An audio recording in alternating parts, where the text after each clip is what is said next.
Hi guys, Yannick here from Yannick's Photo School, back in Photoshop. You'll notice that I have CS4 now installed, but that won't matter for this tutorial because it's something pretty generic we're doing today, and it's called how to create a panorama using multiple shots and merging them in Photoshop with Photoshop's Photo Merge function.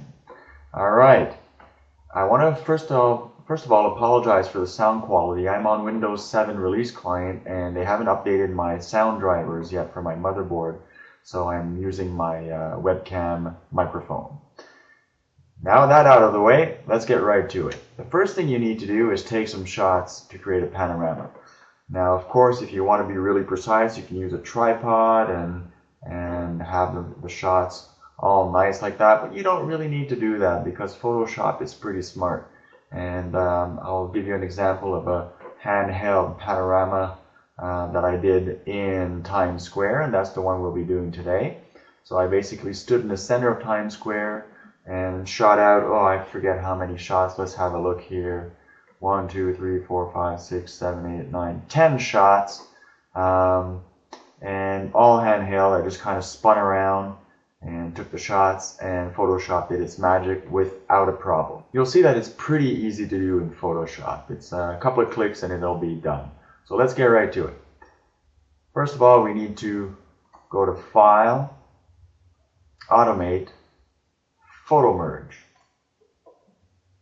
There's a couple of ways you can do this.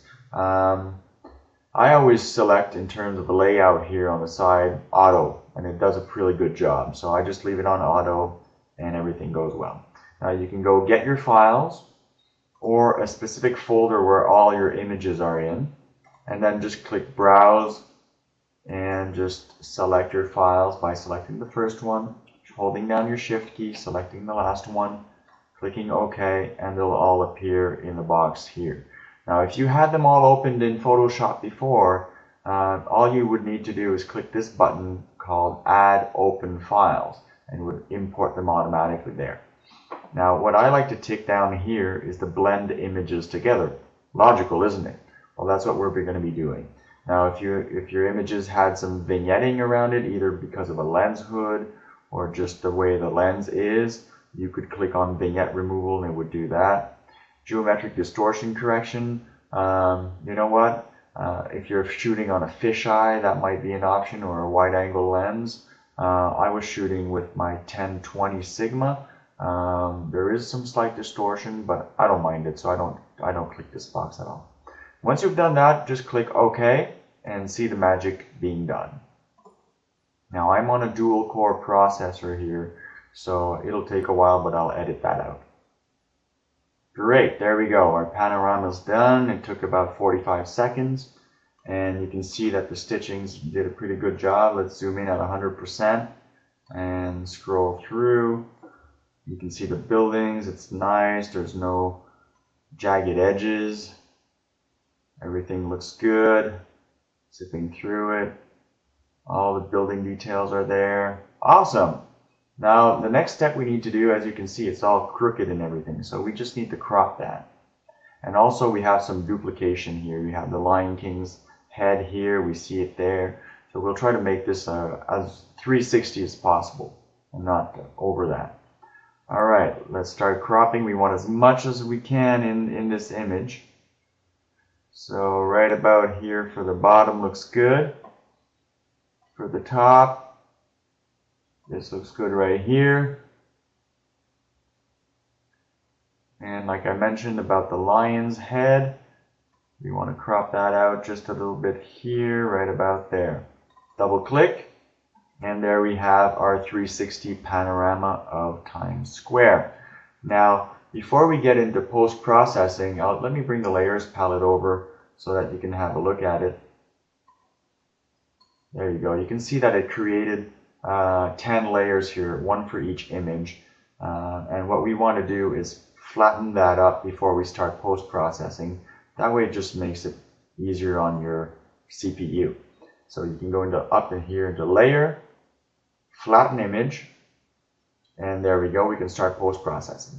Now I always do a duplicate layer, Control J, before I start post-processing, and I'm going to be using a filter that I've used on the images on the Brooklyn Bridge called Topaz Adjust. Quite a few of you figured that out and you put it in the comments as well, which is great. I love this software. It's an HDR-like software, but a lot more powerful. It's not just for HDR-like images. You have all sorts of presets here. I won't go into this. It's not a tutorial about Topaz Adjust, but I always like to select this this last one here. Desaturates, and it has an HDR feel to it. So I just click OK after that, and there's the effect. If you find the effect too strong, you can just reduce the opacity of that layer. I like it full blown, so I'll leave it at that. It gives it a nice gritty feeling. Now I could punch the blacks up a little bit more, so I'll just go into curves, Control M, just take my black point down. Maybe that's a little too much. Right about there. And maybe a little bit of vibrance. There's some vibrance in there just to boost the colors up just a little bit. I won't go into saturation, but just vibrance here. And before and after, very subtle. I like it that way. And that would be my final panorama image of New York City, of Times Square. I hope you enjoyed this tutorial on how to create a panorama through photo merge in Photoshop. This is Yannick Chauvin signing out for Yannick's Photo School. Talk to you soon. Bye-bye.